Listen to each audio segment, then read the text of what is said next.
وَلَقَدْ يَسَّرْنَا الْقُرْآنَ لِلذِّكْرِ فَهَلْ مِن مُّدَّكِرٍ.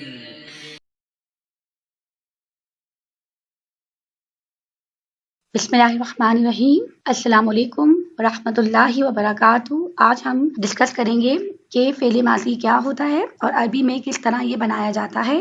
اب تک ہم سمجھ چکے ہیں کہ مادہ کیا ہے اور اس کے اور اوزان کیا ہیں جن سے مختلف الفاظ اور اسما بنتے ہیں۔ ان کی تعداد تو بہت زیادہ ہے، اگر ہم ہر لفظ کو دیکھنا شروع ہو جائیں تو بہت زیادہ ہے، لیکن چونکہ ہم کیا کرتے ہیں کہ ہم تمام الفاظ کو یاد نہیں رکھتے بلکہ ہم اس کا پیٹرن یاد کر لیتے ہیں اور مادہ یاد کر لیتے ہیں۔ ایک دفعہ ہم مادہ یاد کرتے ہیں اور پیٹرن یاد کر لیتے ہیں تو پھر ہمیں اندازہ ہو جاتا ہے کہ اس الفاظ کے کیا کیا معنی ہوں گے۔ ابھی ہم الفاظ معنوں پہ فوکس نہیں کر رہے، الفاظ معنوں کے لیے جو قرآن پاک کا تجزیہ میں شروع کروں گی انشاءاللہ سورۃ الفاتحہ سے، تو وہاں پہ ہم اس کو ڈسکس کر لیں گے معنوں کو، لیکن معنوں کے ابھی آپ معنوں کو رہنے دیجیے، ابھی ہم رولز پہلے ہم سمجھ لیتے ہیں۔ فعل کیا ہوتا ہے؟ فعل وہ کلمہ ہے جس سے کسی کام کا کرنا یا ہونا ظاہر ہو اور اس میں تینوں زمانوں میں سے کوئی ایک زمانہ پایا جائے۔ تین زمانے کون سے ہیں؟ ماضی، حال یا مستقبل۔ ہمارے پاس فعل کی کئی اقسام ہیں اور فعل کی اقسام ہمارے پاس اگر ہم دیکھیں تو فعل کو ہم کئی طریقے سے کلاسیفائی کر سکتے ہیں۔ تو فعل کو اگر ہم کلاسیفائی کر رہے ہیں تو تین طریقے سے کلاسیفائی کر سکتے ہیں۔ پہلا طریقہ ہے ایز پر زمانہ، کہ زمانے کے اعتبار سے عربی کے اندر فعل کون کون سے ہوتے ہیں، یا پھر فاعل کے حساب سے ہم کر سکتے ہیں کہ اگر کام کرنے والا جو کام کر رہا ہے وہ کس طرح کام کر رہا ہے، اور فعل کی کلاسیفیکیشن ہم بالحاظ مفعول بھی کر سکتے ہیں کہ جس پر کام ہو رہا ہے وہ کتنا فعل کا اثر لے رہا ہے۔ پہلے ہم دیکھ لیتے ہیں کہ فعل کی کون سی قسمیں ہیں جو کہ زمانے کے اعتبار سے ہیں۔ یہ بہت ہی کامن ہے، انگلش میں ہم دیکھتے ہیں present tense, past tense and future tennis. English میں ہمارے پاس 3 قسم کے ٹینس ہوتے ہیں، لیکن عربی میں زمانے کے اعتبار سے 2 قسم کے ٹینس ہوتے ہیں، فعل ماضی اور فعل مضارع۔ فعل ماضی نام سے ظاہر ہے، زمانہ ماضی کا مفہوم پیدا ہوگا اس میں۔ فعل مضارع میں زمانہ حال اور مستقبل دونوں کا مفہوم ہوگا۔ یہ عربی زبان کی خاصیت ہے کہ آپ یہ یاد رکھیں کہ فعل مضارع وہ فعل ہے جس میں دونوں ہمارے پاس مل جاتے ہیں زمانے۔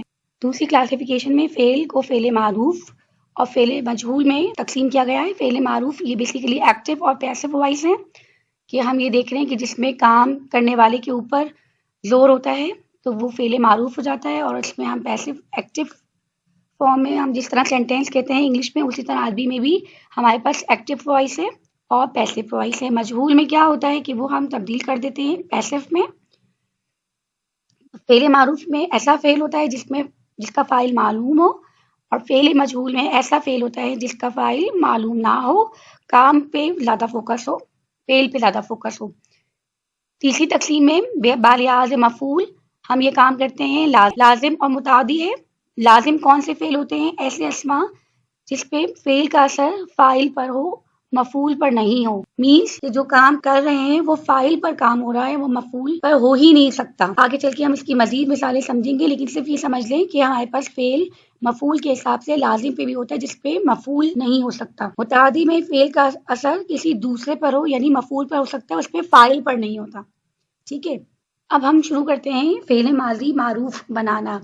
معروف اس لیے کیونکہ ابھی ہم نے کلاسیفیکیشن پڑھی ہے، ہم سائملٹینیسلی دیکھیں گے کہ فعل معروف ہے یا مجہول ہے، ایکٹیو ہے یا پیسو ہے۔ ایک ہی فعل کے اندر تبدیلی کی جائے گی جس سے وہ معروف بن جائے گا اور مجہول بن جائے گا۔ اس لیے جب ہم اقسام پڑھیں گے اور گردانے دیکھیں گے فعل ماضی کی تو وہاں پہ ہم ساتھ ساتھ یہ بھی دیکھیں گے کہ یہ معروف ہے یا مجہول ہے، پریزنٹ ہے یا پاسٹ ہے۔ تو ابھی ہم شروع کریں فعل ماضی معروف۔ اسم کے اندر ہم نے یہ دیکھا تھا کہ کچھ ضمائر ہوتی ہیں، کچھ پروناؤنس ہوتی ہیں۔ اسم کے اندر ہی، شی، دے، یہ تمام ہمارے پاس پروناؤنس ہیں، اور پروناؤنس عام طور پر کتنی ہیں اسم میں؟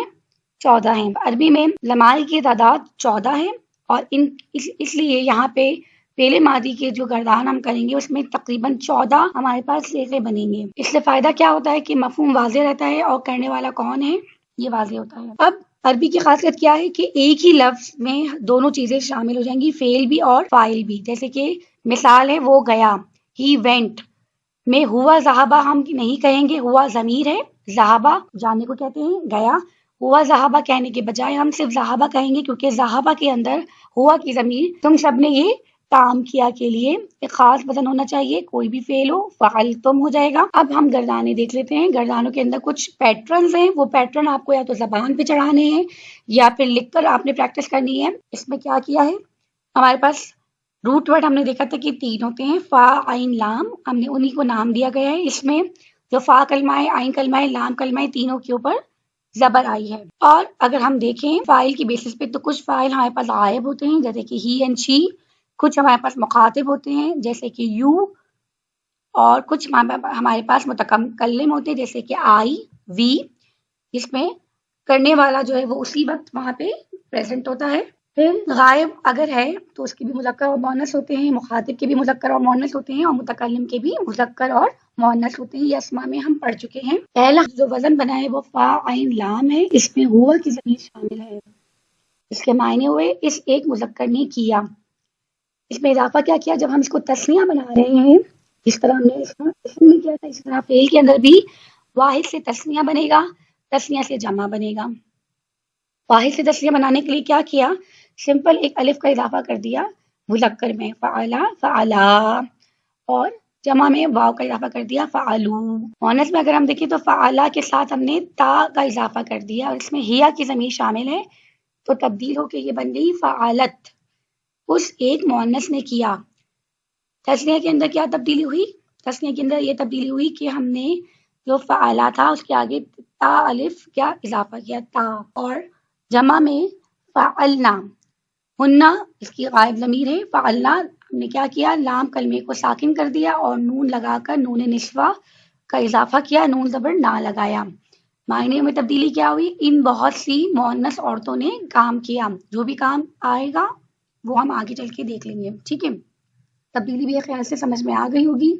اب ہمارے پاس ہے مخاطب، یو کے معنی ہیں، اور یو میں ہمارے پاس عربی میں، انگلش میں تو یو ایک ہی کے لیے ہوتا ہے، چاہے وہ مذکر ہو چاہے وہ مؤنث ہو، لیکن عربی کے اندر مذکر مؤنث کے پہلو اگر ہم دیکھیں تو یہاں پر مذکر الگ ہے اور مؤنث الگ ہے۔ اس میں اضافہ کیا ہوا کہ لام کے اوپر ساکن کر کے تا زبر تا کر دیا، فعلتا، انتا۔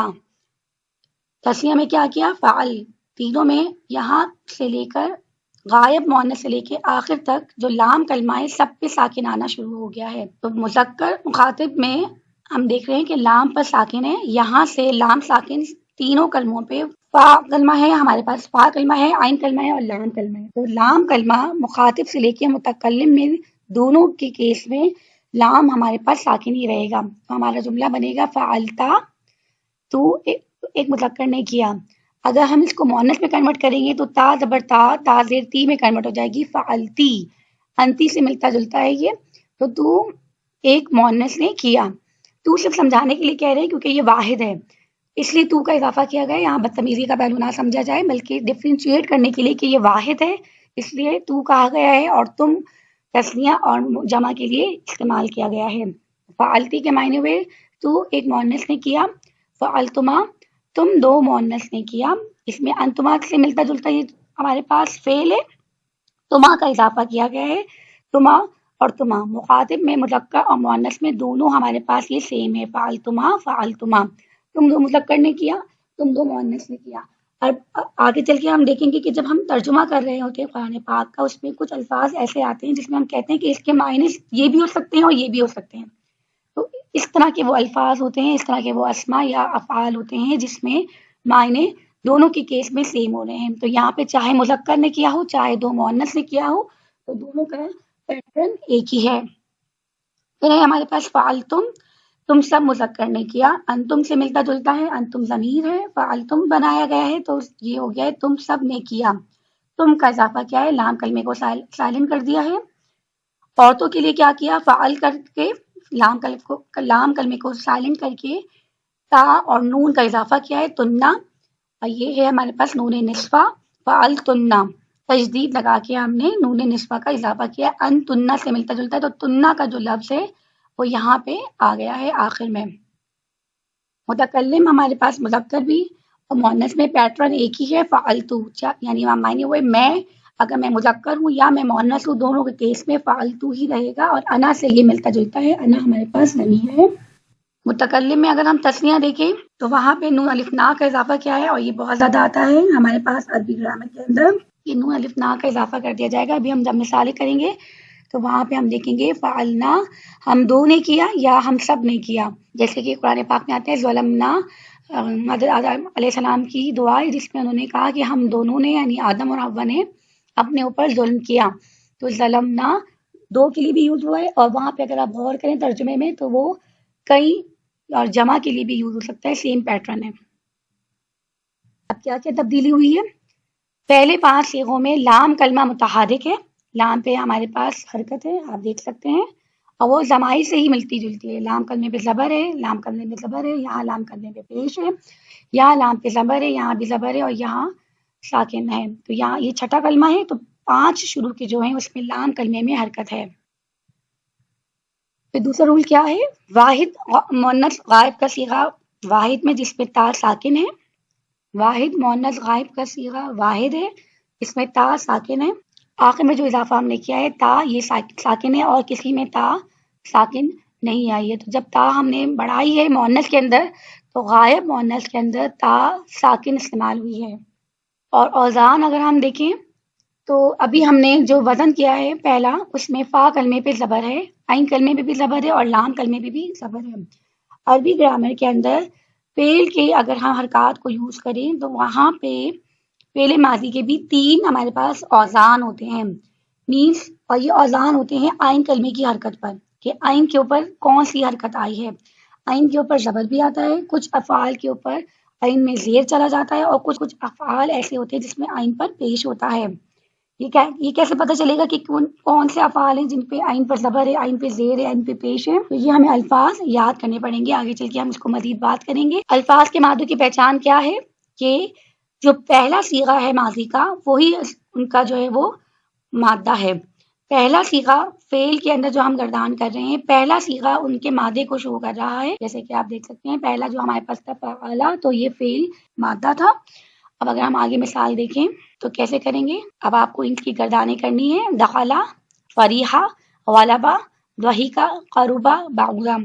ان کو یاد کرنے کا ایک طریقہ بھی ہے کہ کن کلمات پہ کن افعال پہ زیر ہوتا ہے، کن پہ پیش ہوتا ہے۔ یہ 6 فعل ہیں۔ ابھی آپ کو کیا کرنا ہے کہ آپ ان 6 فعل کو یاد کر لیجئے اور ان کی حرکات بھی یاد کر لیجئے، زبان پہ چڑھا لیجئے، اس کو 2-3 دفعہ پڑھیں گے تو زبان پر چڑھ جائے گا، ٹھیک ہے؟ اب ہم کیسے کریں گے گردان؟ آپ اس طرح کالمس بنا لیں گے، یہاں پہ آپ نے 2 کالمس بنائے، غائب، حاضر، متکلم، مذکر مؤنث، مذکر مؤنث، مذکر مؤنث، واحد، تثنیہ اور جمع۔ اب جیسے کہ پہلی ہمارے پاس مثال تھی دخلا، دخلا سے ہم شروع کریں تو یہاں پہ بنے گا دخلا، دخلا، دخلو، پھر ہے دخلت، دخلتا، دخلتم، پھر حاضر میں ہمارے پاس بنے گا دخلتا، تثنیہ بنے گا دخلتما، اور اسی طرح مؤنث میں بھی دخلتما بنے گا، اور جمع میں ہمارے پاس بنے گا دخلتنا، اور مذکر میں بنے گا دخلتم۔ اگر ہم متکلم دیکھیں، متکلم بہت سمپل ہے، اس میں آخر کا جو تا ہے اس پہ پیش لگا دیں گے، دخلتو۔ تثنیہ پہ ہو جائے گا ہمارے پاس دخلنا، دخلنا۔ اسی طرح آپ نے تمام گردان آپ نے بنانی ہے۔ اللہ تعالیٰ اس کام کو ہمارے لیے آسان فرمائے۔ بارک اللہ لی ولکم ولسائر المسلمین والمسلمات، اللہم ارنا الحق حقا وارزقنا اتباعہ وارنا الباطل باطلا وارزقنا اجتنابہ، آمین یا رب العالمین۔